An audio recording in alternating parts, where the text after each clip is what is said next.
Welcome to Feasting on Agriculture. I'm Kristen White, and today we're in Morganza, Louisiana at Four Oaks Crawfish Farm. It's crawfish season, and in Louisiana, it's the most wonderful time of the year. However, this year, farmers are having a tough go, which means supply is low and the prices are high. We're going to find out why that's the case. Feasting on Agriculture is brought to you by the Louisiana Crawfish Promotion and Research Board, Louisiana Crawfish, ask before you eat, and by the Louisiana Beef Industry Council, beef, it's what's for dinner, and by the Louisiana Rice Promotion Board, think rice.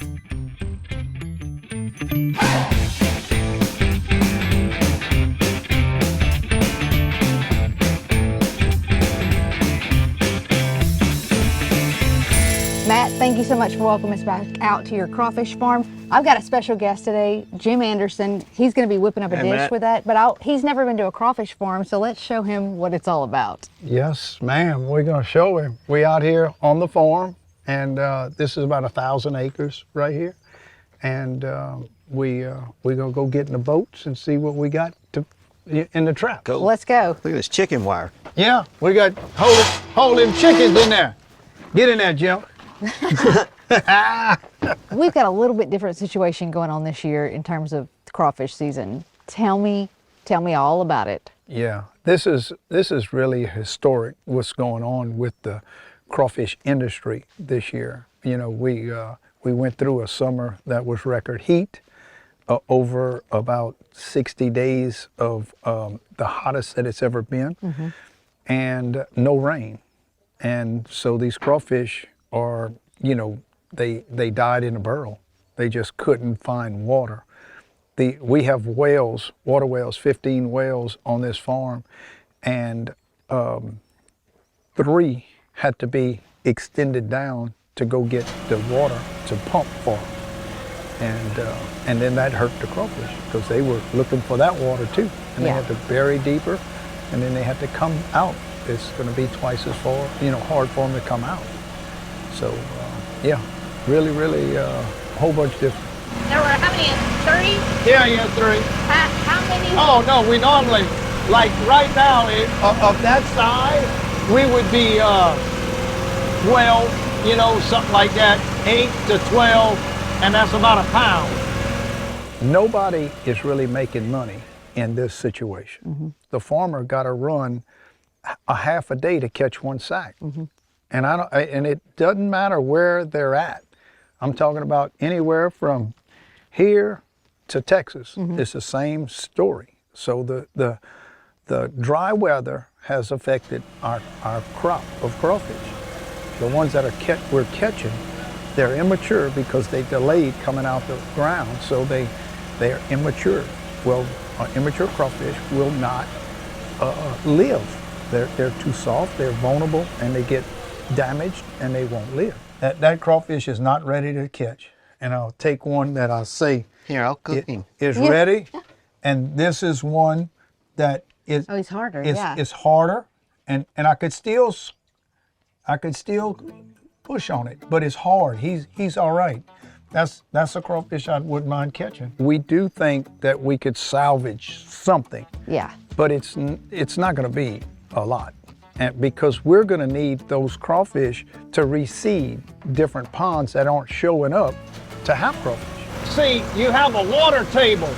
The water table here is real shallow because of the Mississippi River and the Chapalaya. Okay. We're in the middle of the Chapalaya. Look, see that levee? Right. That's the Chapalaya. Okay. And you right over, not that levee, but there's another one. And that's the Mississippi River. Got it. So that when them rivers are up, you know, like it's been, last summer they went real low. Right.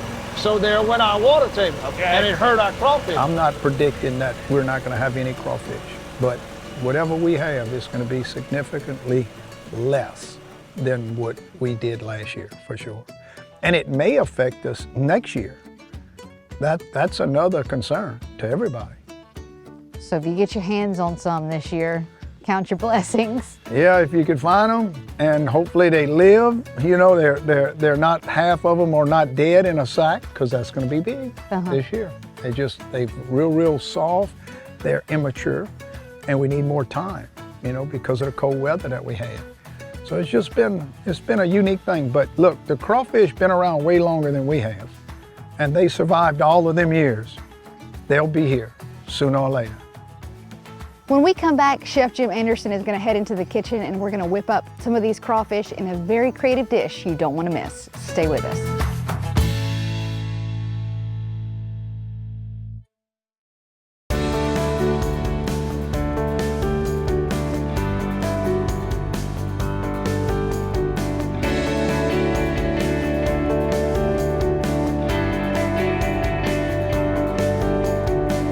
We're back from the crawfish pond and we're going to make these crawfish the star of this dish, and we've got a special Mr. Jim Anderson.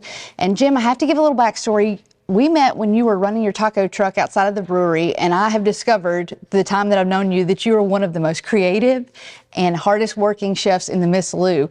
So you've got some really creative dishes and you brought one here for us today. So tell me what we're going to cook. All right, thanks, Kristen. So what we're going to do is we're going to take some cheese and some vegetables and crawfish. We got hot grease, fixing to fry it.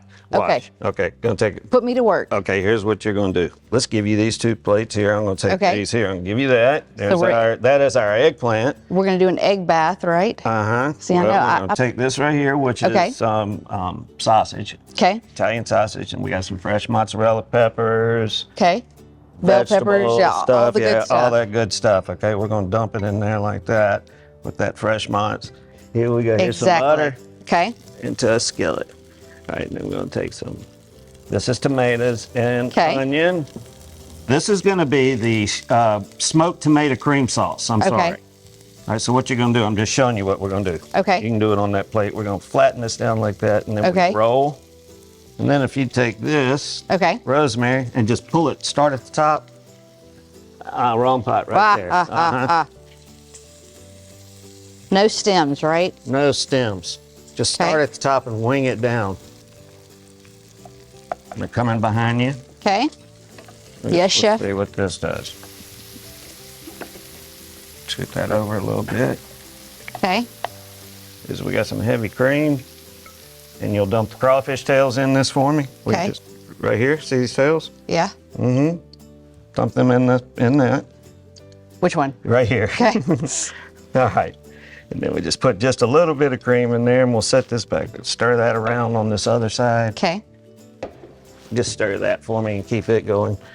And then in just a minute, when that starts bubbling down, you can just dump those green onions in it, and then look, here we go. Here's a little piece of butter right here. Get all that melting.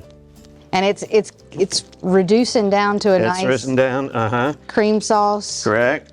It looks and smells really good. I'll put just a tiny bit more cream. We're bubbling here. Okay, go in there. Here we go. Got the eggplant. Whoop, whoop. That seems like So. something you got some expertise with. It looks spectacular, so let's go get a fork and try this. Let's get a fork. Okay, so Jim, You first. You do the honors. The proof is in the pudding. Let's dig in. We need a piece of eggplant, crawfish, eggplant. Get the sausage. More crawfish. There you go. Got it. It's wonderful. You can taste all of the flavors of all of those herbs. The crawfish is really highlighted. Wow, The sauce is great. Oh my goodness. Like I said, truly creative. This dish is so wonderful, and if you guys want to try to make this at home, we've got a link and a blog post on our website, twilatv.org. Thanks so much for joining us for Feasting on Agriculture. We'll see you next time. Feasting on Agriculture was brought to you by the Louisiana Crawfish Promotion and Research Board, Louisiana Crawfish, ask before you eat, and by the Louisiana Beef Industry Council, beef, it's what's for dinner, and by the Louisiana Rice Promotion Board. Think rice.